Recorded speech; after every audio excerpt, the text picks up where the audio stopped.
Welcome to Paranormal Nightshift, your home for all things that go bump in the dark and your fan stories told here. Caitlin writes in, I grew up in Rock Hill, South Carolina. There had always been talks of a cult, right? A satanic cult, but you could never peg them down, just old urban legends, things to keep you scared, right? Kids in school would talk, well, I heard they met at the old Ivory Park Cemetery.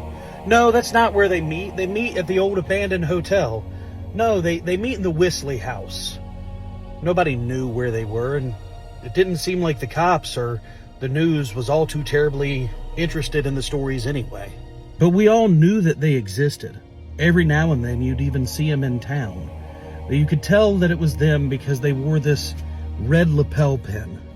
I know that sounds silly, but what other kind of group of people walk around with this red lapel pin? It was how you knew who they were. I was a young, rebellious, disgruntled teenager myself, and I totally wanted to get involved. My parents told me I couldn't, and that I shouldn't, and that you don't meddle with things like this. Don't even talk that way. But I so wanted to find out. At 16 years old, I thought I was a Harriet the Spy. I followed some of them one day, past the old cemetery, past the woods, and I got out of my car, and I followed them into the woods. They were all standing around in a circle, chanting in, I guess, Latin, some language I didn't know. They had a fire burning, and a young woman, no more than 20 years old, was in the middle of the fire. It was like she was in a trance. They all seemed to be gathered around her, continuously chanting whatever they were chanting. Then whoever was in charge, one who was wearing a very dark and long robe, came to her and unalived her. I screamed and gasped in fright. I knew exactly what I saw, and then they heard me. One of them saw me. I ran as fast as I could back to my car, as fastly as I could, passing everything, leaving nothing behind. I got to my car and I drove as fast as I could, all the way back home. I got home and I told my mom and dad. I told everybody about it. I told them exactly what I saw. My dad had called the cops and they drove out to the woods. I took them back there. They didn't find anything. They didn't find any remnants of a fire or anything else. It was all gone. They thought I was making it up. I was a rebellious teenager after all. They didn't like that I was making stories up. My parents scolded me and said, why were you even involved with these people in the first place? We've told you to stay away from them. The phone calls started coming at all hours of the night.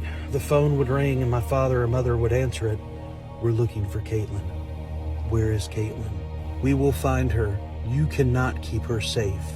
She has seen things that she should not see. We would call the police and file reports, but all the calls were untraceable. They were coming from payphones. They were coming from all areas of Rock Hill. They would never just come from one area. My parents decided it would be best that I go and stay with my aunt and uncle in Boone. And that's what I did. Graduated high school.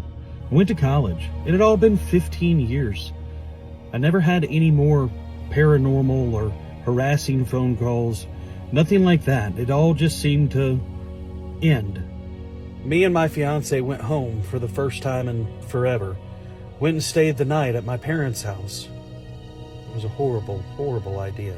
The moment I stepped foot in the house, the phone rang, and I answered.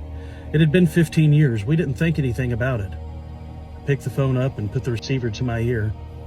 Hello, Caitlin. We're glad to see that you made it back home. I dropped the phone and turned white as a ghost. All my fears started running through me again. They know I'm here. We have to leave. They know I'm here. I was freaking out. My dad told my fiance, you have to get her out of here. Get her out of here. Keep her safe. We'll call you later, but she can't be here. We didn't even have time to unpack the car. We drove all the way to the airport nonstop. The whole time we were driving up and down the road, I felt like everyone was looking at us.